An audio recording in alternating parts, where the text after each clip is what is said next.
Alright, since it's been some time since I did my last garage video, I thought it'd be the perfect time to do another one and to talk about the non-Aero brake levers that I've installed on my Fuji Palisade and tell you my experience.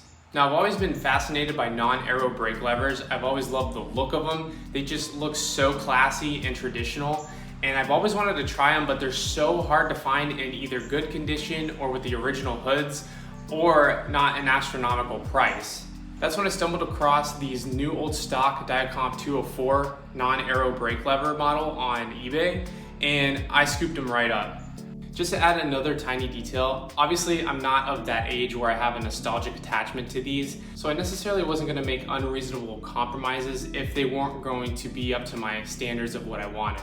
Once again, this listing was new old stock, so luckily the brake hoods were perfect, just like new, so I didn't have to worry about that, and they're soft and pliable. One thing though with non-Aero brake levers is you need this cable stop adapter, and sometimes people don't have that in their listing, or you'd have to buy it additionally. Some listings have them come with them, so luckily I have that as well.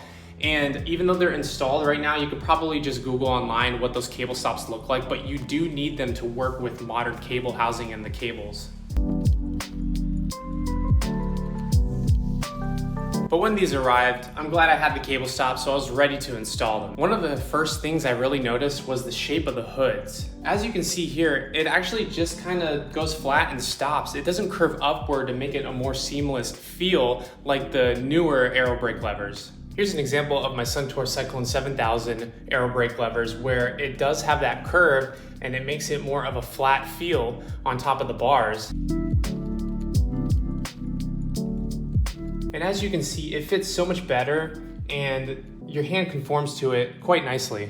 Whereas you can tell from this close-up, where it goes flat and then it transitions to the bars, there is a gap and it's not as comfortable, even though it's not the worst, I could say that.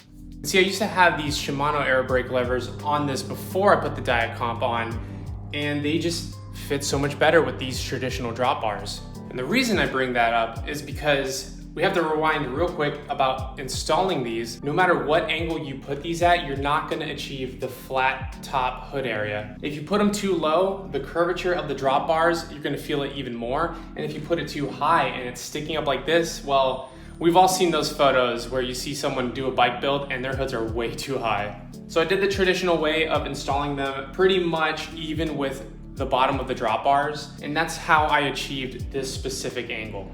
And judging by the hundreds of photos of cyclists from the past, this looks pretty correct in my opinion.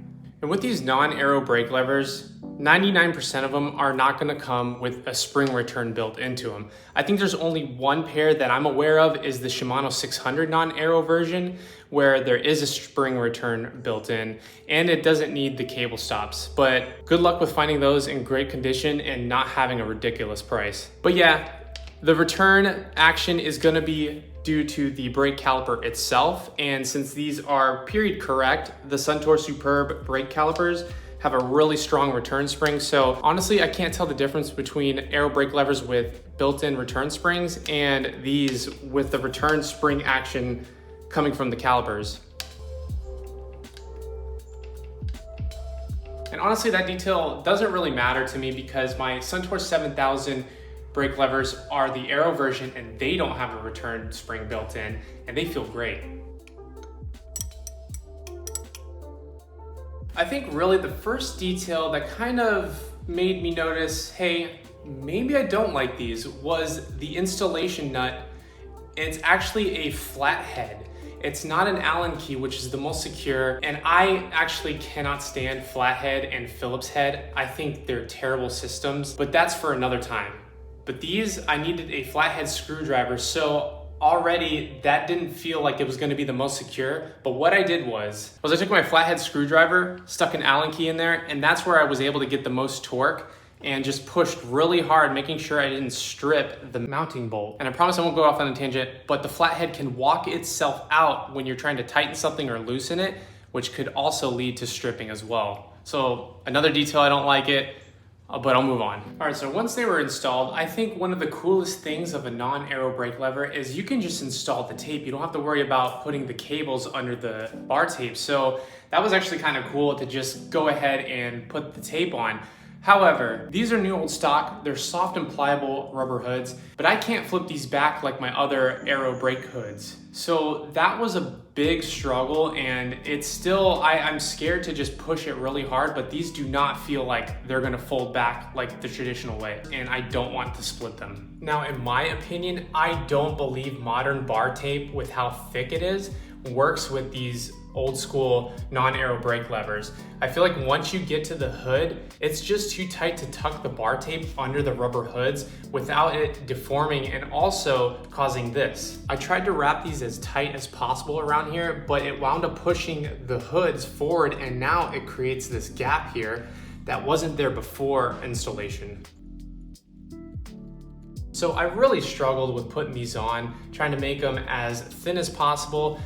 I'm sure if I got the more old school, really thin bar tape, it would work fine, but anything modern, I just, in my opinion, don't think it's gonna work. Up next was cable length, and of course, if you have them too long, it's gonna stand up to here and it looks totally ugly.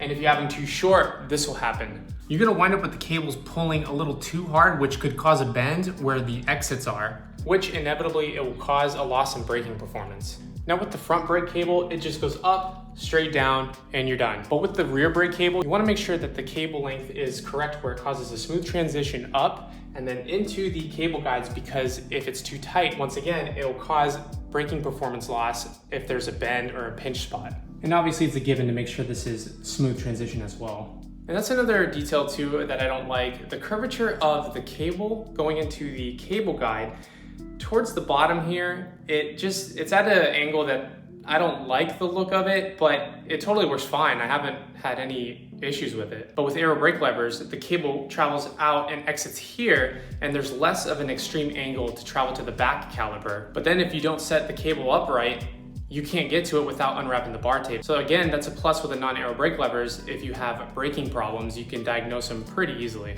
So after riding about a month and a half, close to 2 months with these, there's two major things that did pop up. One is I lose out on my favorite position, which is the Aero hood position. I can't put my palms on the tops of the hoods comfortably. So if I'm not in the Aero hood position, usually I'm in the drops. So I was willing to compromise with that. However, the second thing that popped up that I've never seen anyone discuss online is when you're moving your hands and you might be fatigued and not really super coordinated, your hands and fingers get caught with all the cables in the way. And in fact, one time I was riding in the hoods and I had to readjust my sunglasses. And when I lifted my hand, I did this and my thumb got caught and it caused a really unstable situation. Luckily, I got out of that totally fine, but that is a major thing that honestly is kind of deterring me from these, because at the time they didn't have any alternatives, but once the Aero hoods came out, I mean, it's a no-brainer anymore because it's just less things to get snagged, especially while you're riding. Even when I'm going to grab the tops, sometimes my thumb will catch this and I don't want to bend it, so I have to always readjust. I'll grab here and sometimes my thumb will be fighting with the cable, trying to get a good grip. I'm sure after a long period of time, I'd get the coordination and it'll probably feel like it's not there. But again, I lose out on the Aero hood position that I really love riding in. And it's just something where sometimes things that are of the past should just stay in the past. And probably once this bar tape gives out, because it is pretty old and I've reused it multiple times, I'll go back to Aero hoods. Now, I'm not gonna go back with the Shimano set. I'm actually going to go with another Diacomp set that, see, has the transition where it's gonna make it a lot smoother on these drop bars. And also these have a return spring built in. Now let me make it clear, I'm not saying these should never be used. If you wanna build a period correct bike, yeah, you should go for it. And especially if you have the coordination, by all means. This bike is an 87, so Aero hoods were around, but personally, I think I'm just gonna stick with Aero hood levers. I'm not gonna go any older where they're just metal and levers on the bars, but in conclusion, I'm still very happy to experience them. Now I have opinions and experiences where I can pass that along to you all or anyone else. If you have any questions, feel free to put it in the comments, or even your experience with non-Aero brake levers. But thank you so much for watching my first garage video in my new place. I have the garage open, but it's overcast, so I apologize for the lighting. Once again, thank you so much for watching, subscribing, and liking everything. I appreciate it, and I'll catch you in the next video.